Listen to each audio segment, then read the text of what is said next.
We're here for the Zoominar on sexualness, bodies, and energy in children.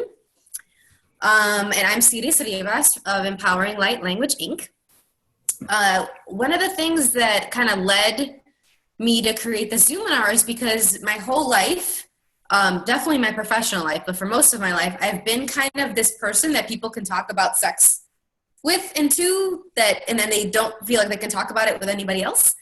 Have this wonderful capacity with children, and a lot of times when I would walk into these homes and daycares and classrooms, the teachers, in addition to talking about their concerns about the children's speech and language and behavior and feeding and all these other areas of their development, they were also asking me questions about gender identity and the sexuality of the children and their sexualness and what some of the behaviors around with their interactions with other children that they were a little concerned about or that they wanted some clarity on.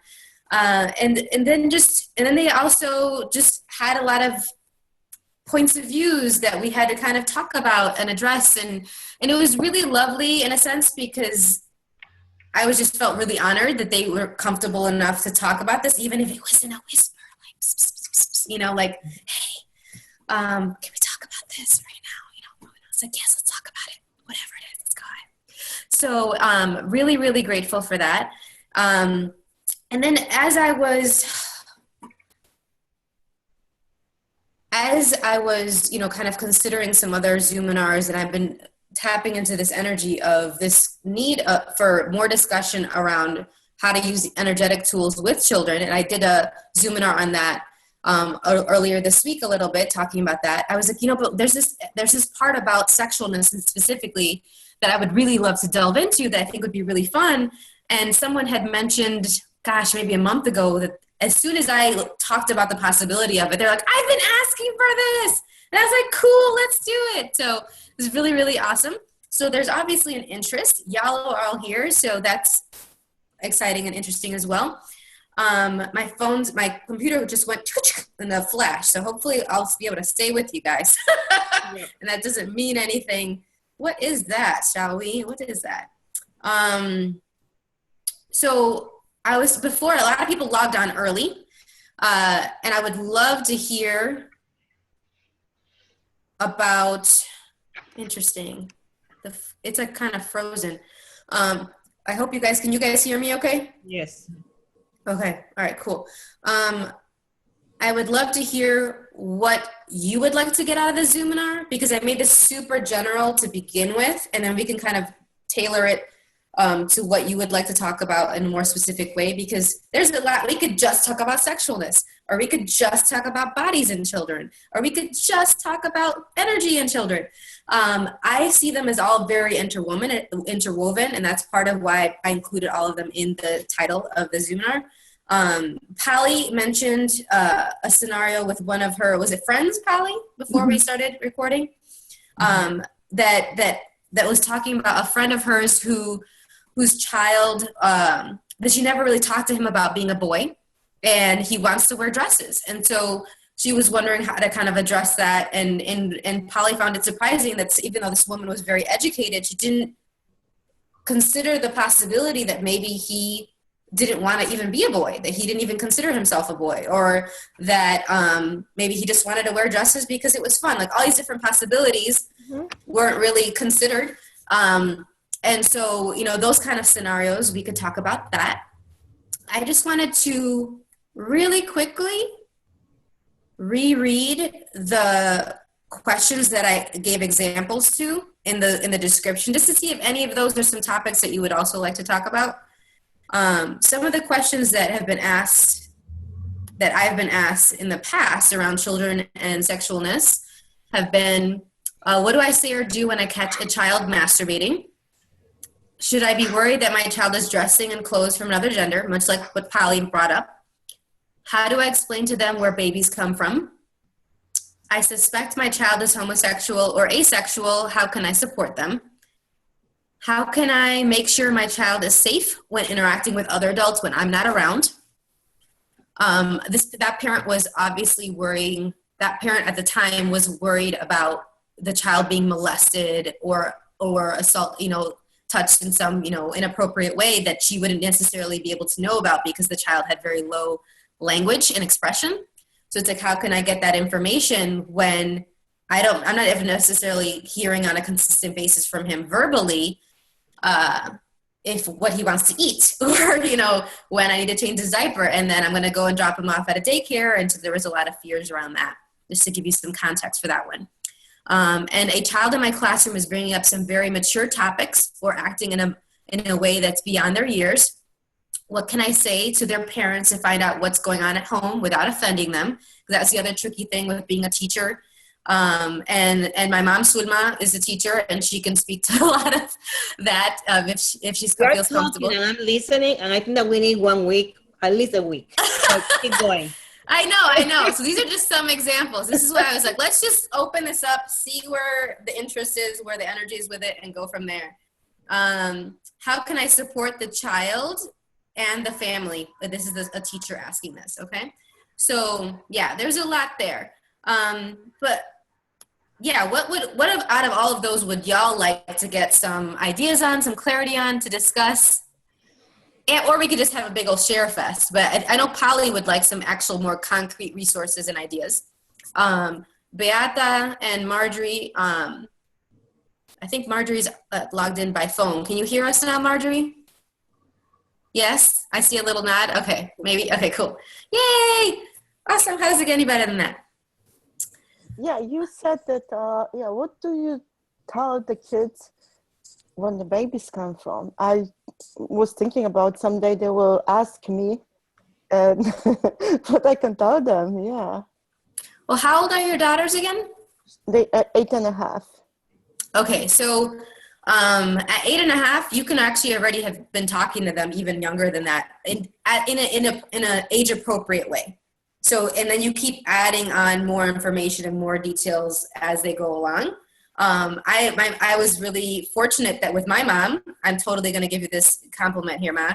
I think at 5, we were already talking about it. A lot of it too, though, was I was being exposed to a lot of really mature topics given the school that I was in. I was in a bus where here I am, and I'm in kindergarten or something, Head Start kindergarten, and I was riding around in the bus with 8th graders. And they were like carrying me around, and we had all this role playing where I was their baby, but they were talking about all these things, including like orgies. They were talking about like they were having them in 8th grade. They, blowjobs, all these different things. And so I come into my mom and I'm like, what's this? And what's this? And what's this? And she's like, all right. And, I'm so grateful that instead of being like, don't talk about that or shutting it down, she really addressed it and gave me some information in an age appropriate way. Did you want to speak to that, Al? Do you remember that conversation? Well, I had, you had the support of the Head Start because I was a kindergarten teacher when I had you. And I remember they worked with vocabulary a lot. There was a bombarding of everything.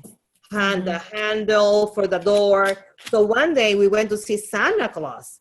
And you went and said, Mom, does Santa Claus has a penis too? And I was like, yes, he does. Yes. She said it in front of Santa and in front of everybody who's taking a picture with Santa.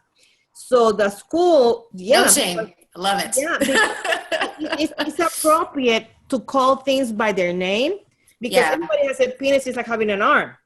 If you're making a wrongness, then it's like, oh, but it wasn't. Oh, yes, and women's have. I don't think that they call it vagina. They call it vulva. I think at that time. Yeah, I think you're right, and which whoa. Doesn't really make sense as much to me. I don't think that for 5-year-old. I think vagina would be actually a more appropriate word. But you were 4 when you got here? I turned 4. I had my 4th birthday in Chicago. 3. She was 3, and the school was giving her vocabulary. And what happens is that when child is molested, if the child is molested, and they say the wee-wee, or they say the little butterfly, your flower. It's like, wait, are they talking about your vagina, what exactly, it's very unclear. So I think that's a really, really good point to talk to them about all of their body parts, including their genitals, in the appropriate, using the actual name and not like a euphemism or some nickname for them. Another thing, I was born with I was raised with 4 brothers. So sometimes we took baths together. My mom would take 3 kids at the same time, 2 kids at the same time. And as I was growing up, there was no, oh my God, you're naked. No, it was like we could go with a towel, we could go to the, and get dressed. And there was no shame in what I saw. So when I got married, okay, I have seen penises and I'm going to give it away. My father used to sleep naked. So he will call, sometimes he will be uncovered and we will go through his room to go to the next to his bathroom to pick up something. So it was like, okay, we saw his butt. We saw his whatever. And it was like, no big deal. And I think that made a point at home too when I was raising my kids. He has this, she has that, so there's no problem. So that's one of the things that I can share with you today. Yeah. The specificity of the language, we don't have to walk around naked necessarily if you're not comfortable with it, to have them not have shame about it, but definitely like talking about what the other gender's body or the other sex's body parts are, even if they don't have access to it, like cousins or whatever, if they aren't seeing it, and actually talking explicitly and clearly about it in a way that's very positive, that there's no, and really breathing through that. And you can, since you're familiar with the clearing statement, you can pot all of those points of views and those feelings and reactions that come up with you as you're talking about it, so that they're not also kind of like perceiving as much of the judgments that you have around bodies and children's bodies and sexualness around children. And then another really cool resource that I love to share with parents is called birdsandbeesandkids.com. And I'll put it in the chat link on this chat for you guys. It's a really cool resource because it actually talks about it through the course of at each kind of age, what you can kind of talk to and say to the kids about the birds and the bees, about sexuality. So it's like, oh, at this age, you can ask them, tell them this. These are some books you can read. These are some this. At this age, this will kind of guide you through and adds in information. I actually found out about it through another wonderful resource. Dan Savage is a columnist, a love columnist, and a speaker, author, all these different things. He's pretty famous. He's an ex-Chicagoan. He lives in Seattle now. He comes back to Chicago all the time. And he had a podcast called Savage Love.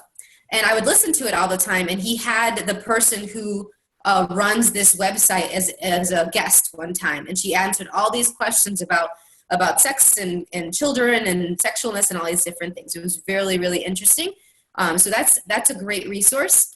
And then I would love to, because I'm talking about it, and I know that all of y'all have done access stuff, but I want to make sure for anyone who listens to this in the future, and just for all of us to make sure we're on the same page, getting into that whole specificity with vocabulary, I want to make sure that we're all using the same definition and are on the same page about what sexualness is.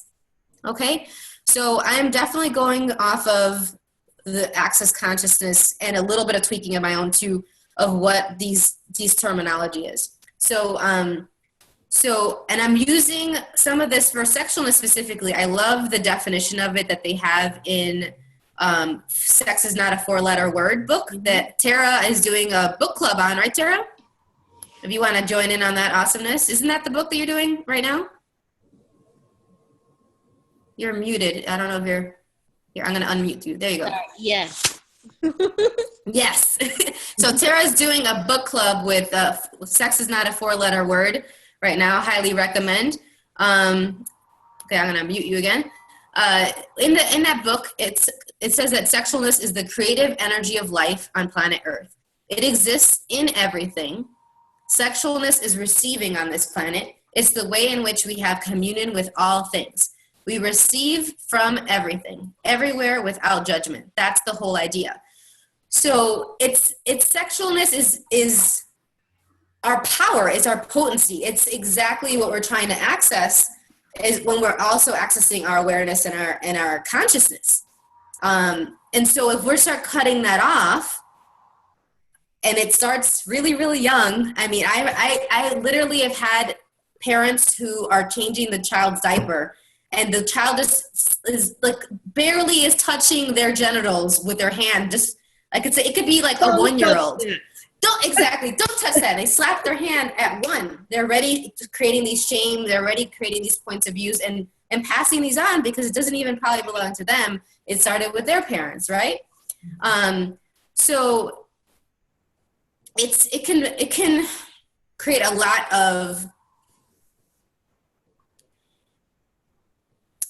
lot of contraction and limitation in a lot of people.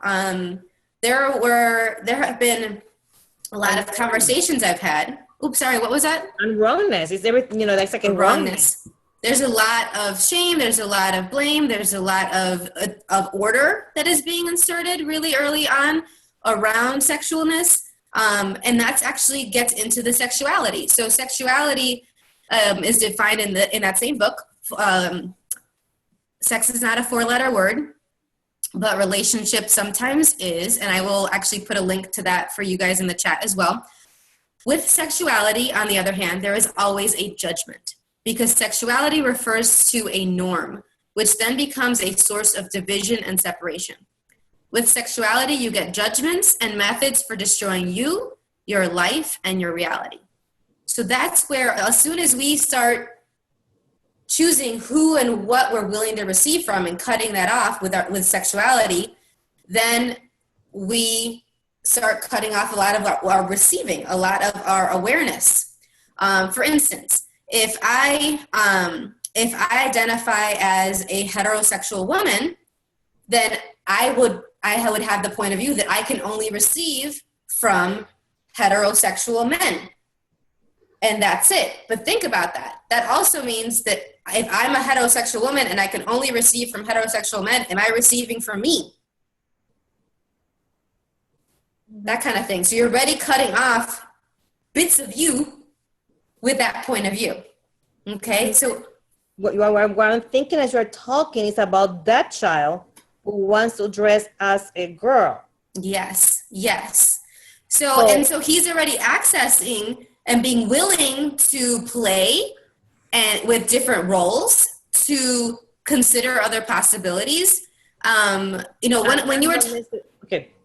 No, and go for it. Necessarily means that he is going to be gay. No, or that he wants to be a woman. Exactly. It could just be play. I mean, I really loved that I was playing sports, and I was playing in the mud as a kid, and I was wearing my dresses, and I had my cute little hair bows. And, it didn't mean that I wanted to be a boy. You play with Kent. I play with Ken and with Barbie. I sure did. So then if you're playing with Kent, it's okay. And you're playing with Barbie, it's okay. Mm-hmm. So what about if that child wants to play with a Barbie? Right. He's just role playing. Mm-hmm. So there's nothing to complain about. It's like he can do that. Isn't it? Mm-hmm. I'm thinking. So one of the things that I ask the parents I work with when they kind of bring up some of these topics is, okay, well, what judgments do you have around sexualness? Mm-hmm. And a lot of times they're like,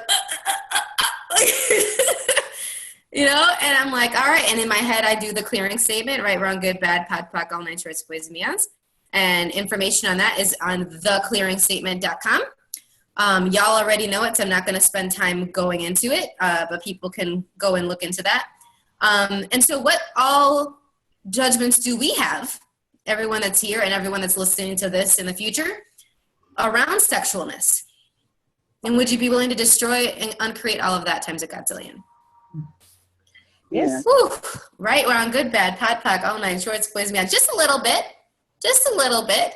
And that's with us who've been doing a lot of clearing and we have a lot of awareness, right? And can you imagine all the folk that, you know, haven't had access to that or have been living, you know, have had a lot of parents and interactions and friends and all these different things that there's a lot of shame, that there's a lot of regret, that there's been a lot of abuse, that there's been, you know, a number of things that have influenced some of their points of views around sexualness and sexuality.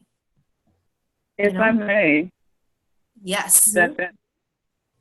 Yes, I had a couple of experiences I had a client who she was only, I think, 16 when I met her, and she was suffering from OCD, and she was basically antisocial, and her whole focus was on school. And as a spiritual counselor at the time, I was a ministerial counselor, and as I counseled with her and coached her, we ultimately unveiled the experience that had traumatized her to the point where she was self-mutilating and things like that. Mm-hmm. She had gone to a lot of people with PhDs behind their name. I just happened to have a PhD in GOD. I didn't have the other thing there. But the thing was, when she and I got together and we got to the root of the fact that when she was in the bathroom once masturbating, her mother came in, caught her, and beat her. Yep. And she was so traumatized by that she was through. And we were able to not only unveil that, but also work with getting rid of that level of consciousness. I didn't have access at that time, but I did have a lot of years of spiritual work that was very progressive that also dealt with the awareness of consciousness. So she came out of that very well. She ended up getting married and graduating, and even sang at her wedding, these kinds of things. So I think it's so important. And I had 3 boys, and I started teaching them like your mom, like you, Roma. And I started teaching them at ages of like 4 and 5 about their genitals. And as they got older, I even started teaching them about how to please their partner and things like that. And so they had no shame with sex and me. But unfortunately, my oldest was molested by a babysitter, and that kind of traumatized him, and we didn't work with that. But I really relate to this very much, especially now as not just a mother, grandmother, but also a great-grandmother. So this is awesome. Yeah, thank you for that, Marjorie. And I think that really touches upon a really awesome point, including the part of pleasure. So even in most sex education programs in the United States, at least that I'm familiar with, I'm more familiar with the ones in the United States, they'll talk about the biology. They'll talk about copulation, which is the putting the body bits together, the genitals together, but they do not talk about pleasure.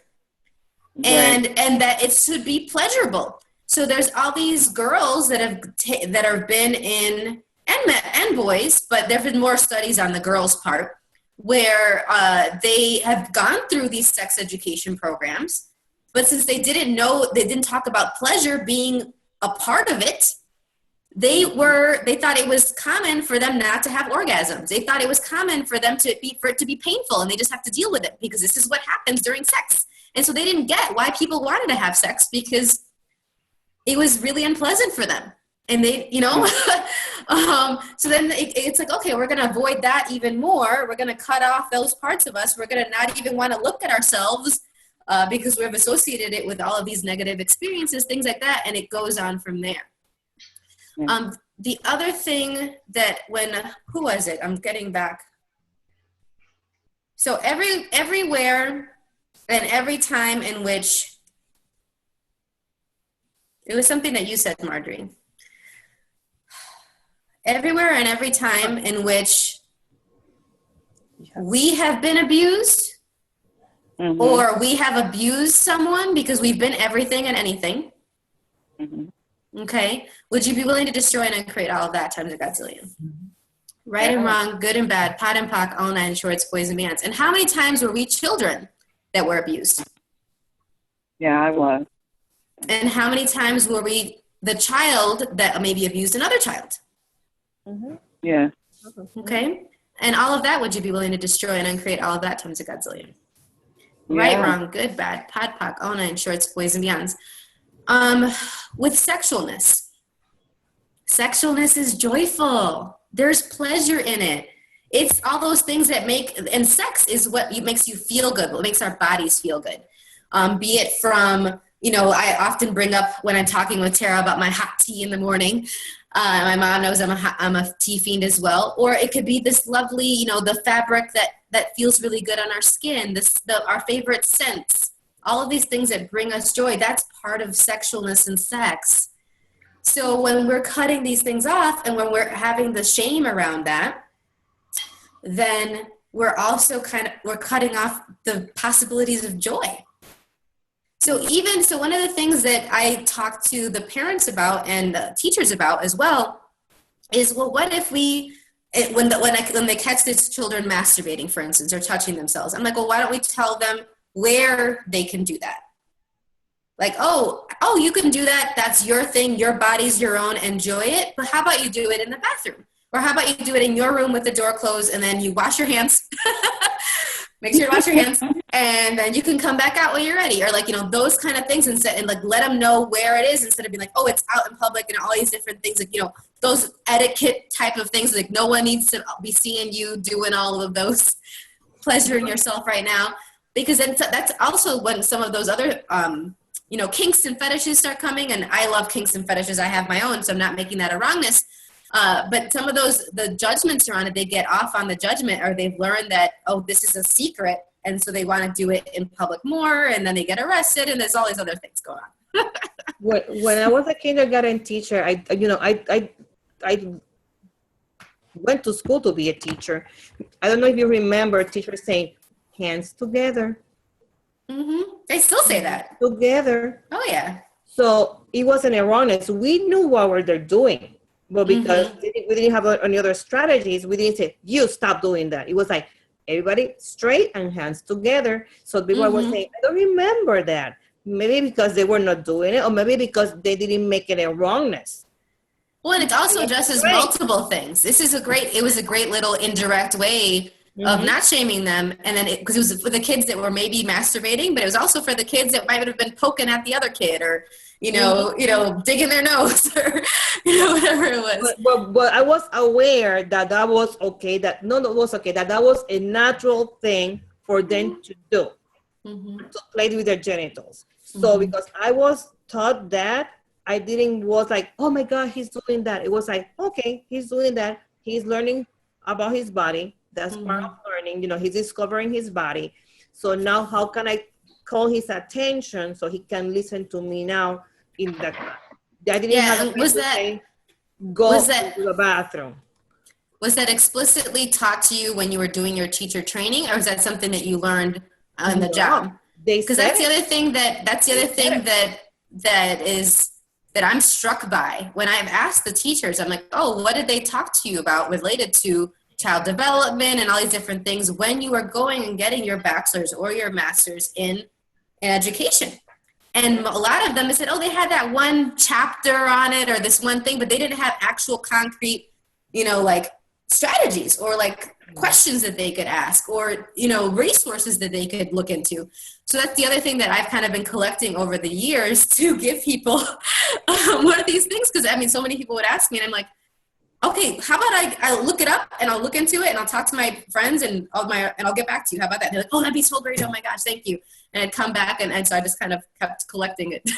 One of the reasons why I'm in the call today, I invited other teachers because I've met with teachers, we gather in my school, my old school, this past January. And one of the teachers is a special ed teacher. So this child comes and he's playing with his, he's a boy.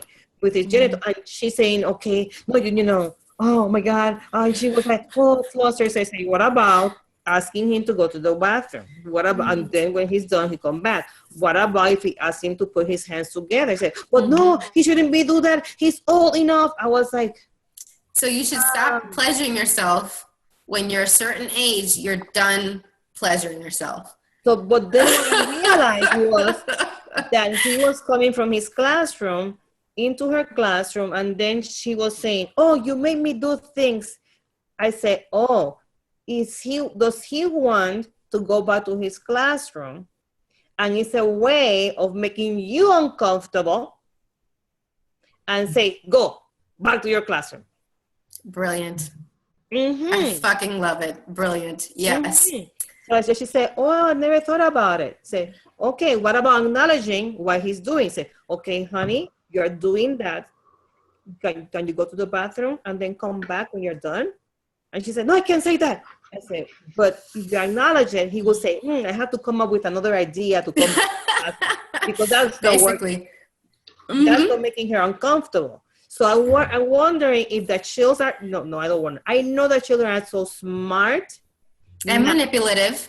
Exactly, that they're doing things knowingly that they're going to make adults uncomfortable, because that's the second case. There's a one in 5th grade that is escalating. And I think that because they're making an wrongness, it's like saying, yeah. It's like a tantrum. It's like when they're getting more of the, depending on the tantrum, this is another way of getting the negative attention. I was like, is there a way for them to get some positive attention? So, just with any behavior, I'm like, okay, what are they getting from this? And in that situation, it sounds like, oh, they're getting to do work avoidance, or they're getting to change settings, or they're getting the negative attention. It could be a number of things. And this is just one way that's the behavior that is eliciting and getting that fix. I actually even had a child, there's a couple different scenarios. I guess we're really all about masturbation today. Yay, masturbation.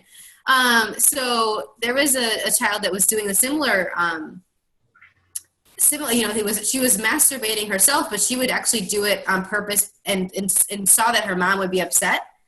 And her mom would, was using corporal punishment, all these different things, but she wouldn't go near her if she masturbated, if she was rubbing on herself. It was almost like there was all this shame around that. So the mom would be like, and storm off. And so that would be a way for the mom to leave her alone, and like, oh, you're asking me to do this thing, like also a work avoidance, like asking her to repeat a certain word because we were working on her speech or things like that. And she would be like, I don't feel like doing that, and would start rubbing herself, and her mom would immediately just get so overwhelmed with it all, like would rush off. And I was like, you're a brilliant kid. And so I pointed it out to the mom. I was like, what is she getting from this? And you're letting her manipulate you. On the same token, I'm thinking now that if you make sexualness and touching and masturbating a wrongness, if somebody does it to you, you won't go to your parents because you won't feel comfortable telling them something like that because they already made it shameful. Yeah, so it doubles up on the shame and on the wrongness of it all and all that judgment. But if you open as a parent, and talk about it, if they are abused, if somebody touches you and says to you, don't tell your mom, say, okay, you come here and you tell me. That's what she used to tell us. That was part of the speech. I will kill that person. Don't worry about it. So I give them the power. So you're willing to talk about it. Say, there's good touch, there's bad touch. If you don't feel comfortable when somebody touches you and the person says, don't tell mom, I say, okay, I won't. You come home, run, you tell me, and I'll kill that person. So I put more fear on my kids, that somebody did wrong to them, so they will have the power. So what will it take for the parents to give that power? Well, here's the thing, though, is that truth, do these parents actually want to hear about it if their children get abused? So that's the other thing, is that like it makes it less likely for them to hear about it, but they don't want to hear about it, a lot of them. Some of them, yes. Some of them, it's just, what's been passed on to them, what they were taught as about sexualness and bodies and all of that. When they were growing up, yes, hi, honey. You have beautiful hair. If they feel ashamed of their own bodies, if they feel ashamed about sex themselves, how can they open a conversation so the kids will feel comfortable about even masturbating or touching or whatever it is, something simple. Or just enjoying smelling things, their bodies, what the joy of clothing on themselves, lotions, playing in the dirt, all these different things that can be joyful. If they're not joyful, then that's one of the things that I talked about with them. It's like I get through to the kids through the parents or through the professionals that are in their lives. And as I'm asking them, okay, what brings you joy, or what are your points of view about sexualness, or, you know, what are your judgments around that? And I'm clearing that in my head. I'm saying the clearing statement while we're talking about, because the energy comes up fast. It comes up strong. It comes up quick. It's like, whoo. And then you start seeing how they shift, and they're like, oh, this is some of my stuff. And then they start, some of them, not always, some of them start choosing differently. And then you see that shift, and then they can be and then show and model those different possibilities to their kids. I think it's a really, really good point to talk about what those scenarios are instead of avoiding it. So, you know, a lot of people avoid talking about death, right? Because it's almost like, you know, if you talk about death, it's like inviting death. Same thing with abuse. It's like, oh, they don't talk about the possibility of you being raped or being sexual assaulted, because it's like almost like you're inviting it into your world. Another reason, I'm sorry to no. Another thing is that parents, they make the kids hug people. Go and hug grandma. Go and hug. They said, no. I just went to my nephews and I said, okay, hug the auntie. And I said, they were like, no. Okay. And I said, why? No, like they should. They no, because then their awareness and the red flags that they know more than what we think they know, it is blocked. So when child molester is going to be hugging them because they block that energy, they are going to say, okay, let's hug them because we should hug everybody. So okay, we're going to pause you 1 second because Tara's about to burst because she really wants to say something here. Go, Tara. What's up? So I just think, like, all the way through here, the first thing that happens is we turn off exactly what you were saying, Zalma, is the awareness, and we abuse the awareness. And the very first conversation is exactly that. It's those little tiny things, from what they're wearing to who they're hugging to who they're kissing to all that. And it's like honoring and expanding that awareness and celebrating. Oh my gosh, okay, awesome. What do you know that I wasn't aware of? Okay. And even if like you still don't get it, it's like, all right, you have choice. You just have choice. You don't want to hug anybody? Rock on. Okay. And culturally, it's a really big deal. So I've worked with families with all different cultural backgrounds, and a lot of them, it's definitely the Latin culture, and but there's a bunch of other ones as well that this applies to, where you greet people and you say bye to people with hugs and kisses. And a lot of my families, you know, as I was leaving, they'd be like, oh, say bye and say hug to Siris. And in the beginning, maybe some of the kids didn't want to, or they were busy playing or whatever, but it'd be like this order. So me just doing a simple thing of being like, not even looking at the parent and be like, honey, your body's yours. If you want to give me a hug, cool. If you don't want to give me a hug, cool. I love you anyway, and I will see you next week. And that's it. And just doing that to the child. And the parents would be like, oh, wow. Or I would say, hey, you know, if by telling them that they have to hug me when they don't, you're telling them that their body isn't theirs. And that other people get to control and what their body does, control what they do with their bodies. And think about the rippling out effect of that. And I say, okay, remember, even from the first meeting with these parents, I'm talking to them and I'm saying, I'm not just looking at your child at 2. I'm seeing them at 5, at 10, at 16, at 21. All this stuff we're working on right now is the patterns and these seeds that we're planting for the rest of their life. When they're tantruming right now and we don't address this tantrum now, do you want this child to be punching through the wall at 16? If they're not listening to you now, and they're you know, creating all this havoc in your household, they're not like actually choosing the things you'd like to choose that are going to create more in your household. Are they going to listen to you when you say that they have to come back home by midnight, or their curfew or whatever, things like that? Are they going to be able to work and get a job with these type of behaviors? These type of things. It starts right now. They're like, oh, it's fine. Let them be a child. Give them a chance to be a child. I was like, yes. But you're also teaching them the skills to be functional in this world. to be joyful in this world. And what would that look like? So a lot of these things are like, okay, right now you just chose to tell them this or do this, be it the shaming, be it something joyful. It could be both. And what's that going to create? Sorry, Marjorie, you were going to add something, sweetie. I got a lot of mixed messages. I was extremely naive. I didn't even know that I had an entryway in my vagina until I was almost a teenager when I had my menstrual period. And my sister told me to put the impacts in there, and I'm going like, where? The only hole was the one in the back. That's how naive I was. And I had been playing with some of my friends, and my mother smelled my hands because she couldn't find me. And we were playing hide and seek, and she kind of tripped out, and she was smelling my hands. And it wasn't until I got to be an adult that I realized what she thought had been going on, because I was so naive. I was so naive. And by the time yeah.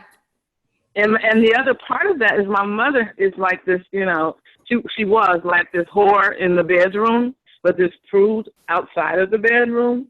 Totally she did not ever talk to us about anything sexual. Everything I learned the hard way, basically. And so I had a lot of messages, and there were a lot of negative things about sex that I heard, as opposed to the beauty and the pleasure of it, which I kind of adopted for myself anyway.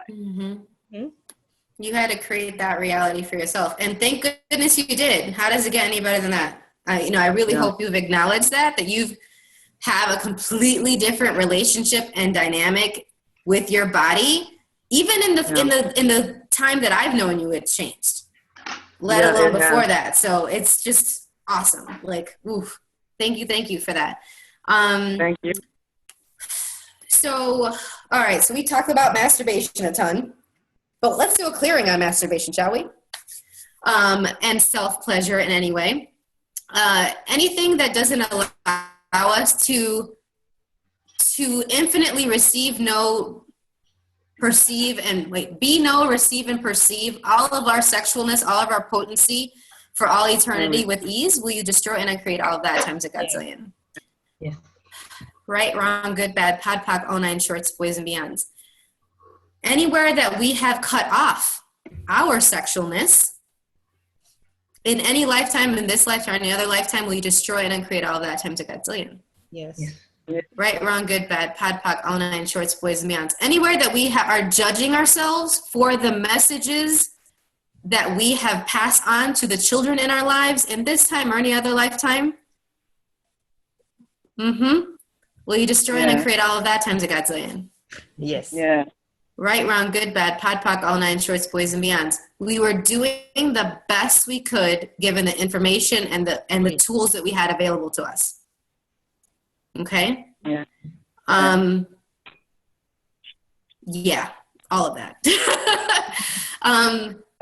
I mean, just, even for me, like, I know there are moments that I've replayed that I'm like, oh man, I wish I could have said this to this child, or this to this, this other teacher, this situation, blah, blah, blah, blah. And it's like, all right, that happened. And now what were we going to choose? Okay. I'm going to say it one more time. That all happened. And now what are we going to choose? Okay. Every 10 seconds. Yes, ma'am. Yes, ma'am. Anything that doesn't allow us to exponentialize and physically actualize the pleasure of embodiment with total ease, will you destroy and uncreate all of that times a godzillion? Yes. Absolutely. Right, wrong, good, bad, pod, poc, all nine shorts, boys and beyonds. And anything that doesn't allow us to be an invitation to the pleasure of embodiment for all of the beings, for the earth, for everyone that we know in our world, and all those that we're about to meet, that we have yet to meet, will you destroy and uncreate all of that times a godzillion? Yes. Right, wrong, good, bad, pod, poc, all nine shorts, boys and beyonds. That was a lot, y'all. That was a lot. I'm gonna put that on the loop. I'm just saying. So bodies. a little bit more on bodies. So just like we've a lot of us know, as having the bodies that we have, they're often litmus tests to what's going on in our environment, to, you know, what's going on around us, what the people, we talked about it a little bit, sometimes with like, oh, we don't want to hug someone, the children don't want to hug someone because they have an awareness about that person. They're not ready yet. You know, they're not choosing that at that point. Asking questions to children around what their bodies are telling them is really empowering, and I really highly recommend it. Some of the ways that it could look like is, even at the 8, I start asking the kids even at 2, what's your body telling you right now? Would you like that? Is it good? Is it not good? You know, when it comes to food, or we want to play with this. We have all these 3 toys. Which one feels like fun? Which one gets your body going like, yay, like that? And I even do a little shake like this. And they're like, oh, yeah. You know, they go like this even. And so sometimes I walk in and they're like this because they're like, oh, they connect me with the joy, with the shake. You know, and talking to them really early about that already starts tapping into that awareness and them being in communion with their bodies, and then using and being in partnership with their bodies as they're going along in life. Now, what do you think we could do for the ones before 2? Repeat that. How can we tap into and start empowering the children before 2? Or maybe the ones before 2, or they're older than 2, but they don't have the developmental age or the verbal expression to say anything yet. What can we do? Still ask questions, even with babies. I mean, you know, and then respond to, I mean, you have an awareness with them, and dude, babies and like before language, they still have very clear responses. Mm-hmm. And so responding to that response and, you know, not forcing things. Mm-hmm. One of the things that my mom and I shared with my goddaughter's parents when we came to visit right after she was born, we ran their bars a lot. We did body processes. We, you know, create a lot more ease that way. And we also were empowering them as parents to be like, you know what she wants. Because they were freaking out. Because they were both have worked with a lot in therapies and things like that with adults, but never with kids. So they were like, oh my God, what am I going to do with this child? And we were like, tap into her energy. Tap into her energy and ask, what do you require right now? And the first thing that comes to your awareness, that's what she wants. And when they did that, it was they had it like every time. It's like boom, boom, boom, milk this time, diaper this time, hugs this time, whatever it was. It was quick. When they didn't ask. Yeah, I keep emphasizing, say, it's an infinite being. That's an infinite being, because there were times that I think that they were kind of pushing, say, oh, she's saying no, or she's this, or she's that, of asking questions. Yeah. And then I taught them infant massage. And with infant massage, before we massage the baby, we say, okay, we roll up our hands and we said, would you like a massage? And they go, goo, goo, goo, goo. That's a yes. That's a no. So tap on the energy and they smile. Is yes. So the more that you ask the question, would you like a massage? They were ready for that massage. So it's not like if for infant massage, you don't go for it. Mm-hmm. You have to, out of respect. And now that I know what I know about access, is that you ask the baby and then he will give you a cue. And then if he start crying, I'll say, oh, you don't touch that baby. You don't go for that massage. So I say, as you're asking. It's like, I guess we're going to do this lesson and this massage another day. Okay. And because a lot of parents will power through because this is on the schedule. This is what is supposed to happen right now. This happened with therapy all the time too. Where it's like, oh, well, you said we were going to go to the park today and do the therapy there. And I, as soon as I walked in, I was like, is this a park day? And the kid would be like, whatever it was. And I was like, okay, it's not a park day today. What else could we do? Where else could we go and have fun? And go from there. But the parents like, oh no, they need to learn that this is the schedule. Blah, blah, blah. I was like, well, with some things maybe, but this is not really a priority. Like, pick your battles here. This isn't required. We don't have to go to the park. Language is everywhere. We could do this literally like on your kitchen floor. We've been playing on your living room floor. We'll just switch to another floor. We could go and jump on we can make the dining room table like a picnic table right now. Like whatever. It's fine. And really being willing to like roll with the stuff a little bit more. Because I was like, I just asked them, well, what would happen? What would we create? What would we would be able to even get done if we went to the park with this child right now? Would we be able to get work on any of the goals that we have? No, we wouldn't. They would make us miserable. We'd all be miserable. They'd be screaming. We'd have to come back home anyway. So why don't we just listen to him? We mimic our parents. And what I remember growing up, what they said went no matter what. So now if we have parents that were raised that way and the way that was, because I was that way, I said so, and you're going to do it because I said so. And then with time you start modifying. We have parents that are set that way. How can, running our bars will be an idea, but how can they stop mimicking? How can we go past that way and then facilitate change in these parents, and that it's okay to follow that energy, to listen to the child, like Tara said, to honor that child. Because I certainly wasn't honoring my children. I was honoring myself because I was the boss. And that whatever I said, it went, because that's what my parents did, my grandparents did. And you were not a good child if you were not doing what I was saying at the time that I was saying. And when I, it was, oh my God, I can't believe it. It was, I don't know if you can, remember. You were a good child if you listen. But right now it's not that way. How can we honor and teach parents? Is the sound off for anybody else? It's like depending on what we slow. Sorry to interrupt. It's like it's doing that sometimes. But okay, hopefully it's recording it correctly. Sorry. How can we, how can we facilitate? Because we cannot help, but how can we facilitate more change in the way of upbringing children today? So we can. Well, one of the things too, especially with the mimicking, I've actually asked the parents. I start asking those, who does that belong to? Where did you get that? Where did you learn that?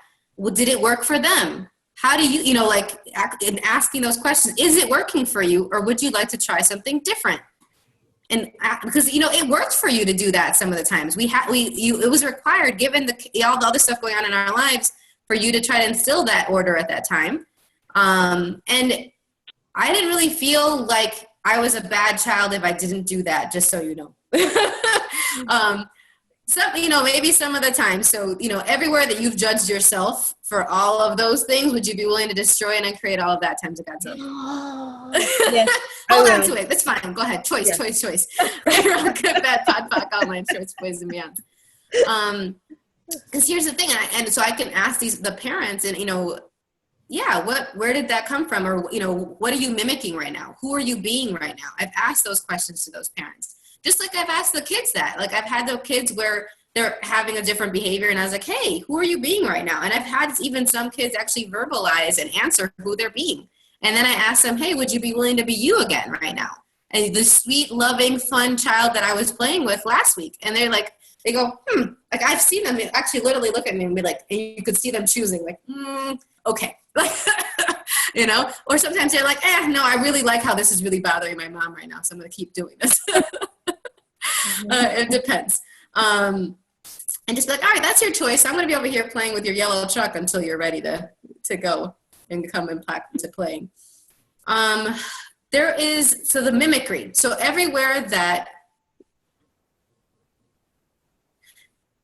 what have we made so vital, valuable, and real about mimicking our parents' parenting styles, realities, pathways, and pains? Would you be willing to destroy and uncreate all of that times a godzillion? Yes. Right, wrong, good, bad, pod, poc, all nine shorts, boys and beyonds. All of that again, because that was like, would you be willing to destroy and uncreate all of that times a godzillion? Yeah. Right, wrong, good, bad, pod, poc, all nine shorts, boys and beyonds. Yes, Tara.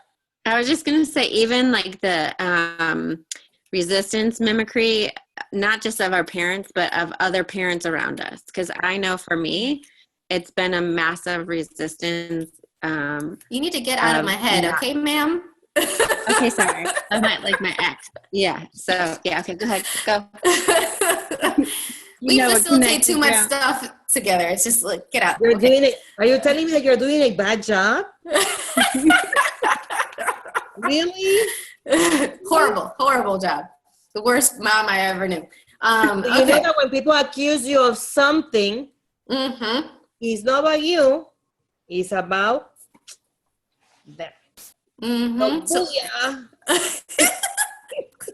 Send it back.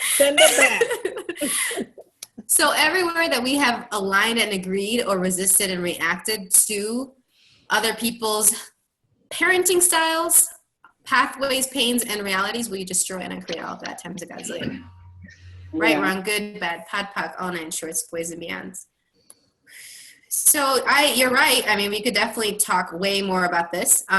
Before I forget, I'm going to put in the links to Sex is Not a 4-Letter Word, but Relationship Oftentimes Is in the chat. And the other one that I always recommend with anything related to children using access toys is the Would You Teach a Fish, to Climb a Tree by Anne Maxwell and Gary and Dane.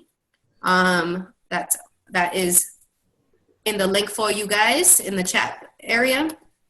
There was something else I wanted to finish up with. Do you have, I see you going, Sudma, what? Or Molly and the boy that dresses like a girl. I remember kindergarten teacher, and I think it was Harry is a sissy or something. Somebody's a sissy. I might have the book, and I read it to him because he did things differently. And because of that, it's an old book. They called him that he was a sissy. And Ferdinand, Yes, Ferdinand, the bull, was it? Yes, that's a great one too. I read that one because he was smelling the flowers. He wasn't, charging like the other ones. So it's okay to be different. And if he wants to dress, wear a dress, he's different. He's just okay. I'm just addressing Molly. One of my really good friends' children, I was at the birth of, at his birth and at his sister's birth. They wear tutus at home all the time, and we have tons of pictures of him and his pink tutu, and he loves it. And he's fortunately in a really wonderful school where I think once a week they have like a show and tell, and almost every show and tell he brings his pink tutu, and all the kids love it, and they're totally supportive, and they're used to him wearing his pink tutu. And it's not, and it's nothing wrong. The teachers don't shame him about it, and he loves twirling around in it, and it's no big deal. And his sister wears it and does something he doesn't wear it, and it's all good. And really being able to play with all those roles. One of the things that out of the bullet points that I've gotten from the Gentleman's Club book is it's true that there's a lot of places where we make men wrong, where we don't let them play around as much.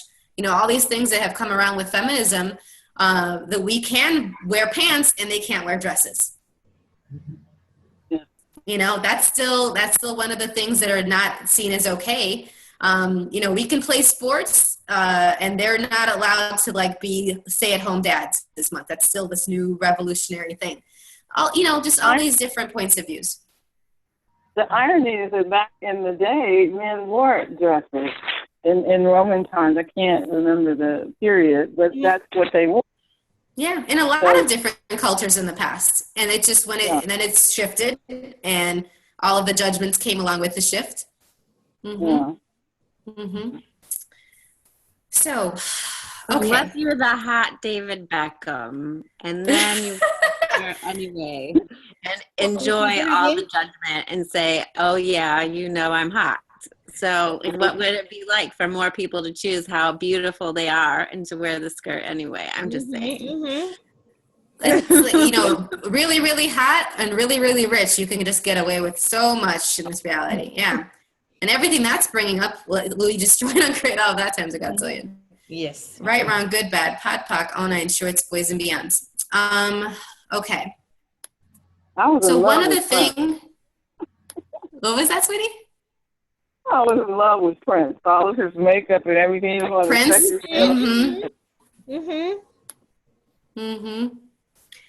Yeah. Bye, honey. Bye, Tara. Tara's got to go. She's got bedtime with the boys. So